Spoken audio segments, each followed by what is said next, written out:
ಎಲ್ರಿಗೂ ನಮಸ್ಕಾರ. ಇವತ್ತು ನ್ಯೂಸ್ ಏನೆಂದರೆ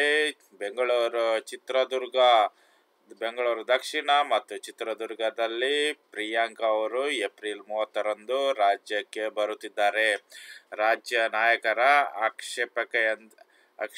ಅಪೇಕ್ಷೆಯಂತೆ ಪಕ್ಷದ ಪರ ಚುನಾವಣಾ ಪ್ರಚಾರಕ್ಕೆ ಎಐಸಿಸಿ ನಾಯಕಿ ಪ್ರಿಯಾಂಕಾ ಗಾಂಧಿ ಏಪ್ರಿಲ್ 23ರಂದು ಮಂಗಳವಾರ ರಾಜ್ಯಕ್ಕೆ ಆಗಮಿಸುತ್ತಿದ್ದಾರೆ.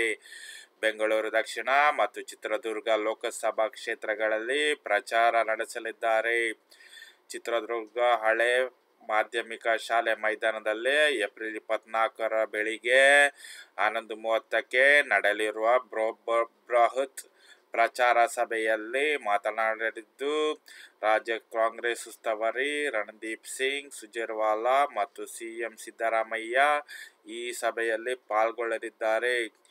ಮಂಗಳವಾರ ಸಂಜೆ 4 ಗಂಟೆಗೆ ಬೆಂಗಳೂರು ದಕ್ಷಿಣ ಲೋಕಸಭಾ ಕ್ಷೇತ್ರ ವ್ಯಾಪ್ತಿಯ ಎಚ್ಎಸ್ಆರ್ ಬಡಾವಣೆಯ ಎಂಬಿ ವಾಜಪೇಯಿ ಕ್ರೀಡಾಂಗಣದಲ್ಲಿ ನಡೆಯಲಿರುವ ಪ್ರಚಾರ ಸಭೆಯಲ್ಲಿ ಪ್ರಿಯಾಂಕಾ ಭಾಗಿಯಾಗಿದ್ದಾರೆ. ನಿಮಗೆ ಇಷ್ಟವಾದರೆ ವಿಡಿಯೋನ ಲೈಕ್, ಕಮೆಂಟ್, ಸಬ್ಸ್ಕ್ರೈಬ್ ಮಾಡೋದನ್ನು ಮರೆಯಬೇಡಿ.